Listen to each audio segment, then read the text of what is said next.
আমি এখন যেখানে আছি এই জায়গাটি হচ্ছে কাটাগাং, অর্থাৎ অষ্টগ্রাম উপজেলার আদমপুর ইউনিয়নের কাটাগাং। আর এর পাশে হচ্ছে সুন্দর একটি গ্রাম। আমি গ্রামের ভেতরে যাব বা সুন্দর গ্রামটাতে যাব, বা এখানে অনেকগুলো ঘরবাড়ি রয়েছে। আর এই জায়গার যে দৃশ্যটা বা উপরে ওঠার এই দৃশ্যটা আসলে উপভোগ করার মতন।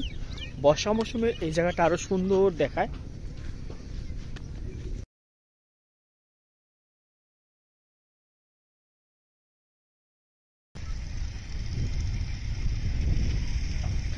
গাঙ্গের পাড় থেকে আমার এই ভিডিওটি, যেহেতু এখানে গাঙ্গের পাড়ে বেশ কয়েকটা দোকান রয়েছে, আর দোকানগুলোতে বা যাত্রী যারা আসে এখানে বৃষ্টি বাদল হলে রেস্ট নিতে পারে। তবে এই পাড়ের মধ্যে বেশ কয়েকটা বাড়ি রয়েছে, পাশাপাশি খামার।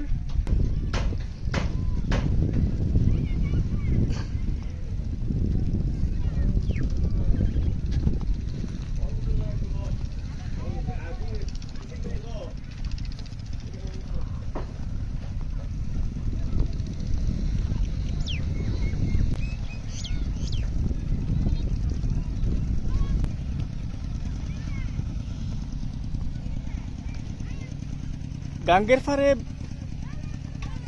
অনেকগুলো ঘরবাড়ি রয়েছে, পাশাপাশি এই জায়গাটা শাসন করার ফলে, অর্থাৎ নদী শাসন করার ফলে এখানে যে স্থায়ী বাঁধ তৈরি হয়েছে, মূলত এই বাঁধের মধ্যেই কিন্তু এই ঘরগুলো।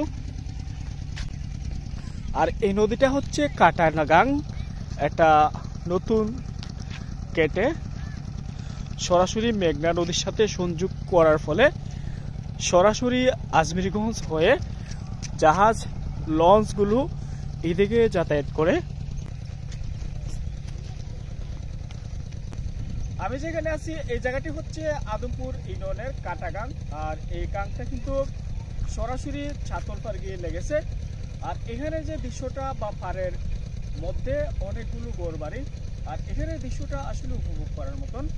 গ্রাম বাংলা যখন ঘুরবেন, গ্রাম বাংলার যে সৌন্দর্য সেটি দেখে শেষ করতে পারবেন না, যত দেখবেন তত ভালো লাগবে।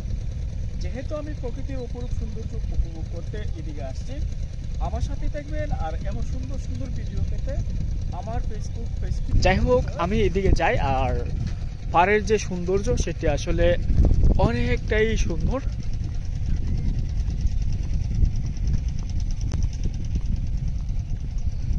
একটা কথা হচ্ছে, এই নদীটা কাটার ফলে আদমপুরের পূবে বা মাদনার পশ্চিমে যে নদীটা রয়েছে সেই নদীটা কিন্তু আস্তে আস্তে ভরাট হয়ে গেছে বা ভরাট হয়ে যাচ্ছে। ওই দিকের মানুষের জীবনযাপন অনেকটাই কষ্ট, এবং তারা যে বসবাস করে ফসলের জমিতে নিয়মিত পানি দিতে পারে না। হাজার হাজার হেক্টর জমি এগুলো নষ্ট হয়ে গেছে বা যাচ্ছে। এগুলো এখন আর সেচের মাধ্যমে পানি না দেওয়ার ফলে এখন আর ফসল হয় না। আমি আসলে ঘুরেছিলাম ওই দিকে, আর ঘোরার পর আমার খুব খারাপ লেগেছে। তো নতুন এই নদীটা খনন করার ফলেই কিন্তু এমন সমস্যা তৈরি হয়েছে। কারণ একটা নদীর গতিপথ পরিবর্তন করলে একটা এলাকায় অনেক ধরনের বিপর্যয় দেখা দেয়। এর মধ্যে অন্যতম হচ্ছে কাটাগাং এবং সাবেক মেঘনা নদী।